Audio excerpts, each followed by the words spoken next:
Olá, pessoal. Nós estamos construindo algumas ferramentas que vão nos ajudar no nosso curso de estatística. Nós já publicamos algumas dessas ferramentas e hoje nós vamos mostrar uma simulação de um processo que nós chamamos de amostragem. Nós vamos gerar uma massa de dados que simula uma amostragem realizada sobre a altura média de uma população, que nós vamos convencionar que foi de 1,80 m, com um desvio padrão de 10 centímetros. Além disso, nós vamos colocar algumas outras condições. A menor altura vai ser 1,50 m, a maior altura 2,10 m, e nós vamos gerar 200 registros nessa nossa amostragem aqui. Bom, gerar uma amostragem, você tem que reproduzir, o objeto da amostragem ao máximo tentar reproduzir as condições da população de onde você está tirando essa amostragem. Então, se você tem, por exemplo, uma distribuição uniforme, por exemplo, arremessar um dado é uma distribuição uniforme. Todas as faces têm a mesma probabilidade. Então, é um pouco mais fácil, porque é só gerar números com a mesma possibilidade de 1 a 6 e você está refletindo a população de onde você está querendo tirar essa amostra. Agora, no nosso caso aqui é um pouco mais difícil, porque se a gente está querendo gerar uma amostra sobre uma população, nós sabemos que a altura de uma população, normalmente, ela tem uma distribuição gaussiana, que a gente chama, né? Uma curva normal. Ou seja, você tem a média de 1,80 m e a maior parte das pessoas está em torno dessa média e à medida que você vai se afastando da média, vai tendo um menor número de pessoas nessa faixa. Em outras palavras, numa população como essa, é mais fácil você encontrar alguém de 1,80 m do que alguém de 1,50 m ou de alguém com 1,95 m ou 2,10 m, por exemplo. Tá? Ou seja, nas caudas, que a gente chama, né, nas bordas, a frequência é mais baixa e no centro mais forte. Então, quando a gente vai gerar uma amostra desse tipo de população, é necessário que a amostra que a gente gerou, ela também reflita alguma coisa desse tipo. Ela vai gerar uma média próxima daquela que tem a população, um desvio padrão próximo, etc., e com a mesma conformação, a mesma distribuição. Então, esse processo aqui é um pouco mais difícil, tá? Mas nós temos um auxílio forte aqui, tá? Existe um conjunto de bibliotecas que a Microsoft distribui. Você pega lá pelo NuGet, né? Você distribui, que chama MathNet. Essa biblioteca não foi feita pela Microsoft, mas ela é distribuída junto com o Visual Studio e outros produtos, tá? Então, esses métodos que tem lá são bastante testados, muito usados, né? E, obviamente, num caso como esse, não vale a pena você tentar reinventar a roda, né? Vamos usar aquilo que já tem e que já provou dar bons resultados. Mas, de qualquer forma, nós não vamos receber esses dados também e aceitar simplesmente. Nós vamos receber esses dados e fazer alguma análise sobre eles para ver se eles estão adequados, se eles são aceitáveis. Então, vamos simular aqui. Ó, no nosso caso, então, 1,80 m, 10 centímetros de desvio padrão, vou pegar 200 registros. Clicamos aqui, nesse momento aqui, ele está gerando a amostra. Então, essa amostra foi gerada aqui com 200 registros, tá? Que são esses números aqui, ó. Vou classificar aqui para ficar mais fácil de analisar. São esses números aqui. O menor é 1,50 m, tá? Então, 150 centímetros, né? Ela foi de 152 até, classificar o inverso, até 2,05 m, que é o maior. Ou seja, ela respeitou, então esse pedaço aqui está bom. Ela respeitou isso aqui. Segunda coisa que nós vamos aqui analisar na nossa amostra. Primeiro, a altura média da população é 1,80 m. Então, a nossa aqui, a média da nossa amostra, deveria ser alguma coisa próximo de 1,80 m. E, aliás, está muito bom, está bom demais até, chegou bem próximo, tá? 1,80 m,06.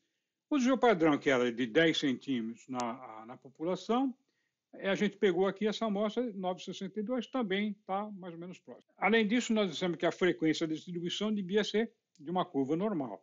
E uma curva normal, vocês sabem, né, ela tem aquele formato de sino, onde no centro, onde está a média, está concentrada a maior parte das ocorrências.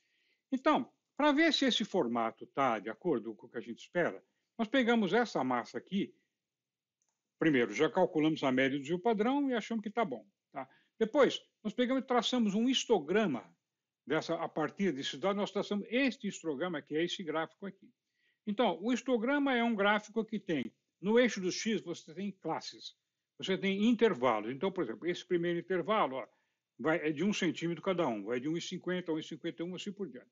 Esse intervalo aqui, que por acaso é o mais alto deles aqui, ó, são as pessoas de altura entre 1,75 e 1,76, que no caso desta amostra aqui foi a altura mais presente, a que ocorreu mais vezes, que eles chamam de moda, né? Aquela que é ocorrente a frequência que ocorre mais vezes, chamada de moda. Agora, aqui, então nós vemos que está mais ou menos isso aqui, tem umas falhas aqui, etc, etc, né? Mas isso aqui é natural que aconteça, principalmente numa amostra com 200 elementos, que não é muito grande. Nós dissemos aqui que cada intervalo aqui dessa nosso gráfico, histograma, tinha 1 centímetro. Aqui, ó, nós vamos aumentar esse gráfico, vamos dizer que fosse 5 centímetros. Então, se a gente tivesse cada classe dessas daqui com um intervalo de 5 centímetros, nós vamos ter menos classes com maior número de elementos dentro delas. Vamos ver como é que fica o aspecto quando a gente faz isso. Então, vocês notaram aqui, está vendo? Cada uma das classes agora vai de 1,50 a 1,55, de 1,55 a 60 e assim por diante. Tá? A classe mais frequente aqui acabou sendo, pela configuração toda, acabou sendo entre 1,80 m e 1,85 m. E vocês veem que ficou mais próximo do formato de curva. Né? Então, isto tudo leva a crer que a amostra é uma amostra aceitável. Bom, veja bem, não é só assim que se faz a análise. Nós estamos fazendo aqui conversando sobre o assunto, expondo o problema. Existe um critério para saber se uma amostra está próxima, é aceitável ou não, que é uma coisa que nós vamos ver no decorrer do curso lá para frente. Tá? Mas, por enquanto, o que nós temos agora, olha, nós tiramos essa outra amostra aqui, né? A altura está próxima, o desvio padrão está perto, o aspecto está bom, então está razoável, parece. Agora, vamos só explicitar alguma coisa mais aqui que eu quero mostrar no exemplo. Em vez de 200 registros, nós vamos tirar 2.000.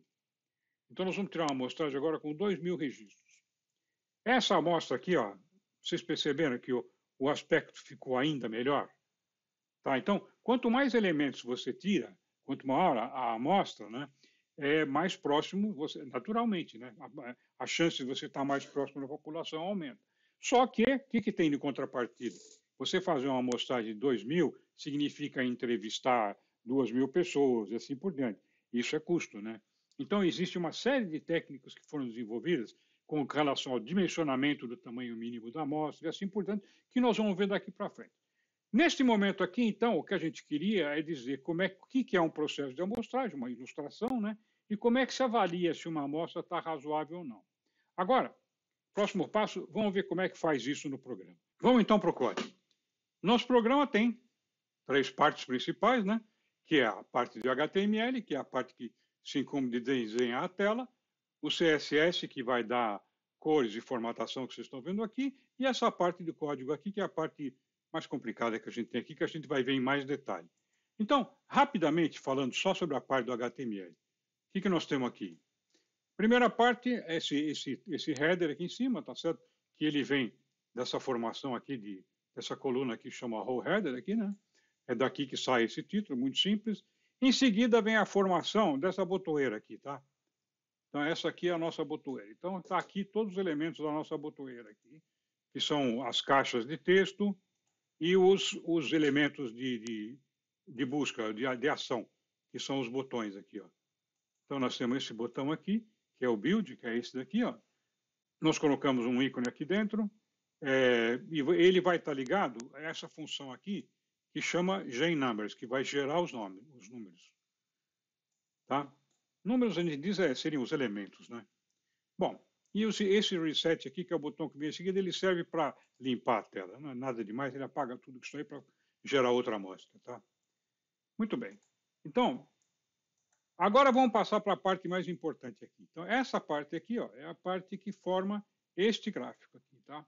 Então, essa parte aqui, esse gráfico que eu uso é o da SyncFusion, né? Nós já usamos algumas vezes, eu continuo gostando dele.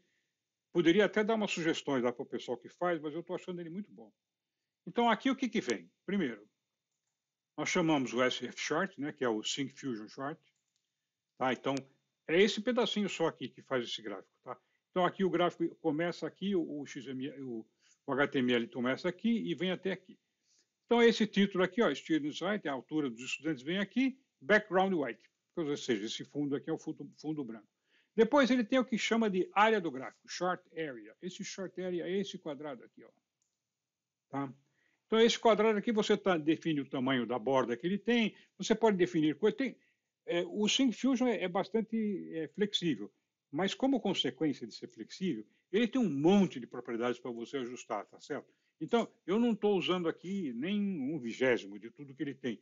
Então, você diz se a área vai ser em relevo, vai ser com a borda saltada para cá, para lá, em suma, um monte de coisa. Se vai ser achurada, tem propriedade de montão aí, o que significa que até você usar ele plenamente demora um pouquinho, tem que estudar um pouquinho, porque tem muito detalhe, tá?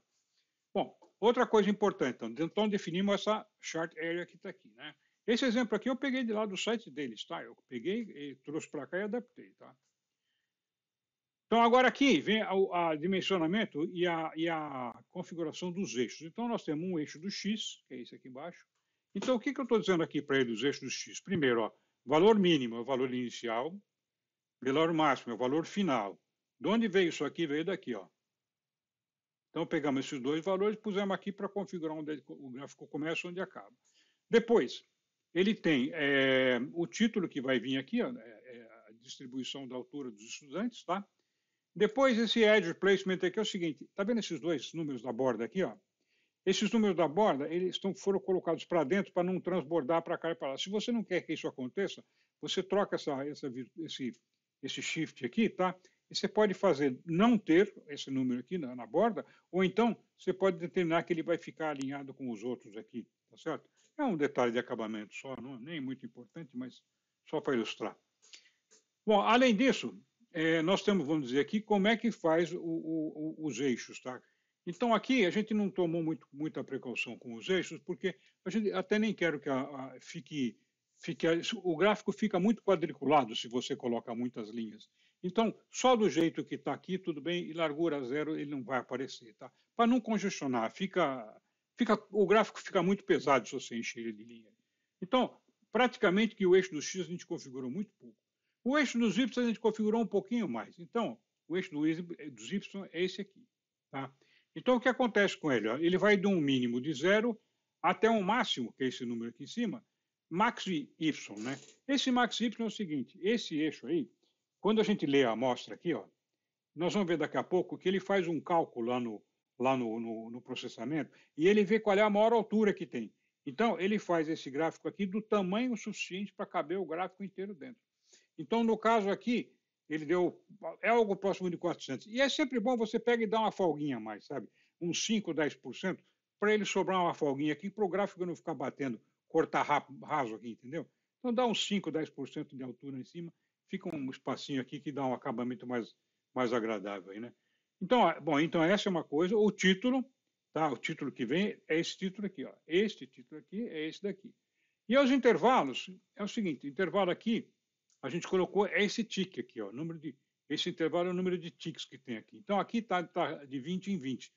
Isso também é variável. Por que é variável? Porque, por exemplo, quando a gente tem um intervalo grande, de 0 até 400, se você puser um tique muito, muito pequenininho, por exemplo, 2, o número sai um grudado no outro, isso aí fica quase preto, não dá para ler um número, que ele se superpõe. Então, quanto maior o número quanto maior a extensão a amplitude, vamos dizer assim, desse eixo Y aqui, você dá um tique maior para ele ficar mais afastado e não congestionar tanto o gráfico, né? Bom, além disso, essa largura aqui, do line style aqui, com largura 2, é esse eixo aqui, ó. Você vê que essa linha aqui é um pouquinho mais escura do que essa daqui, né? Porque essa aqui está com largura 1, essa aqui está com largura 2, que é essa largura que a gente puser aqui. Se você quer dar um outro acabamento, por exemplo, por uma borda mais espessa aqui, tudo bem. Então, é isso que ele serve. Então, com isso, dimensionamos o eixo X. Então, o que nós fizemos até agora? O gráfico, a área geral, o eixo X e o eixo Y. Agora, nós vamos botar aqui dentro as coleções de elementos, né? Ou seja, os valores que nós vamos colocar aí dentro desse gráfico. Então, os valores do gráfico vêm aqui para a Chart Collection, tá? Então, nós vamos pegar dentro dessa Chart Collection, nós vamos ter uma Chart Series que vai chamar Heights. Essa só temos uma no caso aqui, né?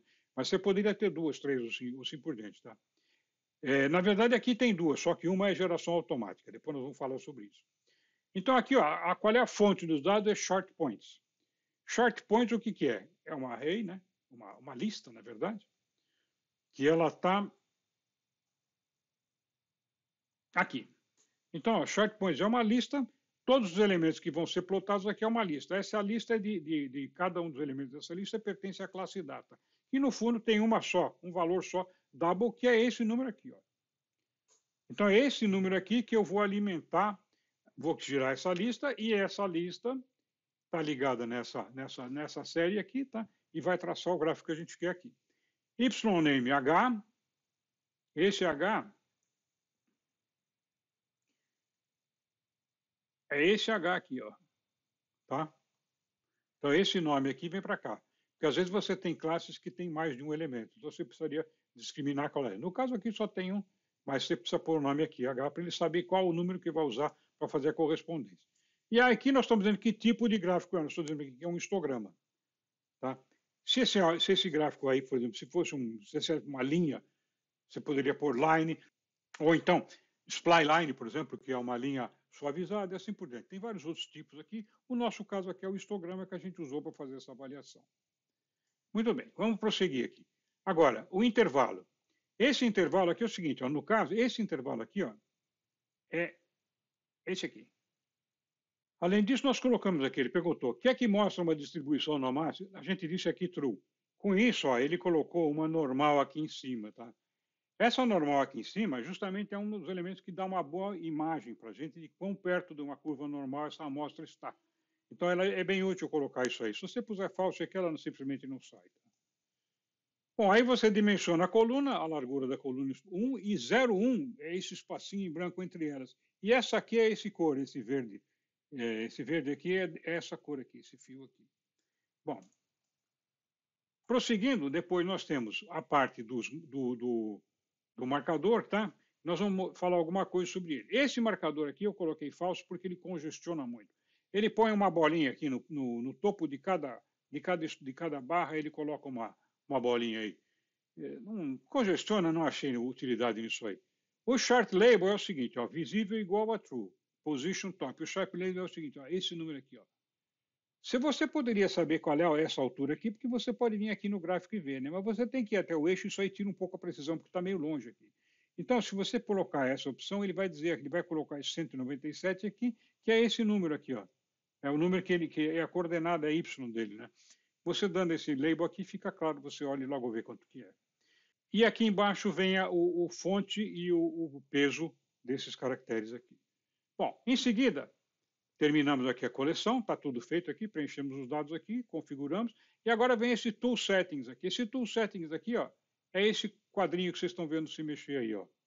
Então aqui está, por exemplo, a altura 1,80 m, 1,85 m, 377. Esse aqui é Tool Tip Settings, isso aqui vem daqui, ó. Tá? Então ele pega isso aqui, esse Tool Tip Settings, ele pega essa série que ele está colocando, né, que é o nome heights, esse nome é o que aparece lá em cima, aquele heights lá, tá vendo? O intervalo da classe vem de baixo, 1,75 a 1,80, e 388 é a frequência na classe. Isso aí, eu achei útil isso aqui. De vez em quando, se você quer que ele apaga, por exemplo, porque está atrapalhando alguma análise, alguma coisa, você põe enable aqui igual, aí você pode botar uma variável aqui, enable igual a false, ele desaparece.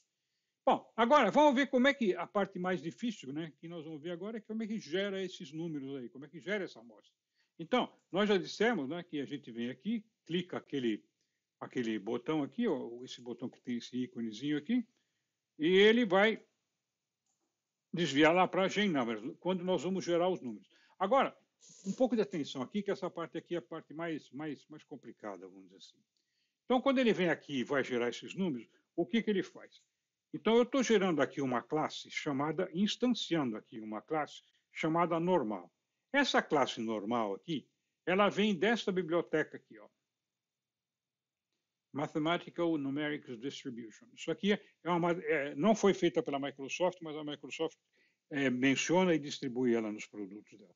Nós instanciamos essa classe, e essa classe ela vai ter alguns métodos que nós vamos usar aqui para baixo. Nós vamos gerar, então, uma série de números aleatórios que vai ser normal, ou seja, pegar uma classe. Essa classe tem um método dentro dela que chama sample. Esse método, o que ele sabe fazer? Ele sabe gerar amostras. Então, eu disse aqui, ó, quando eu instanciei a classe, eu disse, a média é essa daqui, ó, min é essa daqui, min, e esse standard deviation é esse número aqui. Eu passei esses números para cá e nós instanciamos a classe assim. Tá? Então, agora, eu estou dizendo para cá, agora me gere algumas amostras aqui em cima. E aí eu vou usando o link, né, aquele link da Microsoft, né, do C#, né? Em cima dessa amostra de dados, tá? Ele vai gerar esses samples. Em cima dessa amostra, nós vamos colocar outras restrições. Então, where x menor ou igual ao valor final e maior do que o valor inicial, ou seja, x está entre o inicial e o final aqui, que são esses dois números aqui, ó, 150 o inicial, 210 o valor final. Aí ele está dizendo para mim agora, take, pegue NHEX. NHEX o que é? NHEX é esse aqui, ó, número de records que você quer que pegue. Agora, ele gera aqui uma classe enumerated. Quando você quer transformar ele para dentro de uma array que nós estamos fazendo aqui, você tem que dar toArray, porque esse dado que ele gera aqui é um enumerated, e é ruim de tratar enumerated. Array é muito mais fácil. Então, geramos aqui a tabela, e segundo passo agora. Então, primeiro passo, aqui foram gerados os dados já, tá certo? Agora, tem mais coisa para fazer, vamos lá.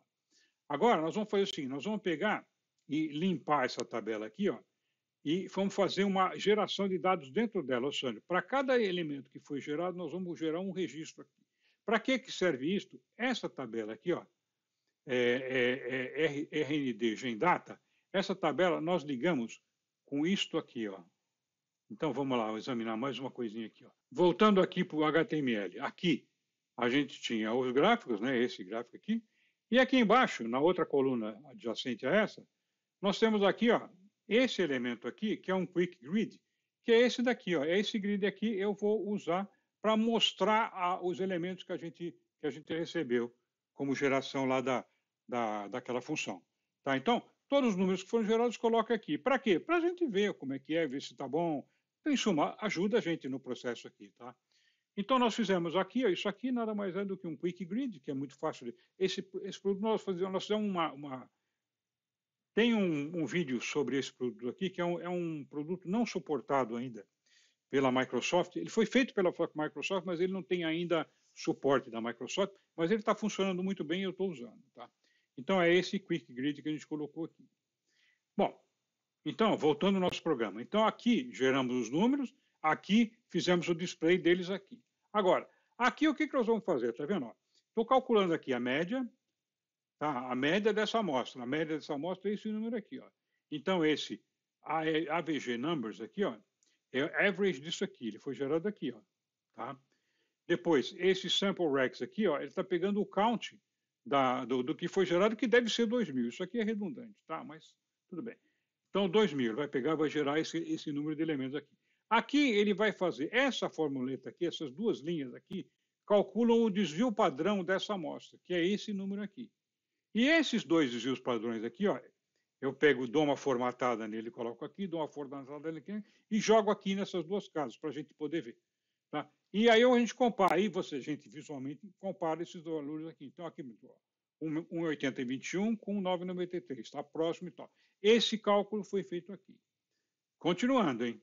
Agora vem aquela parte que a gente faz a transposição dos dados para o gráfico. Então, vocês lembram que aqui esse gráfico aqui era alimentado por uma lista que chamava Chart Points, tá vendo? Lembra disso, né? Então, o Chart Points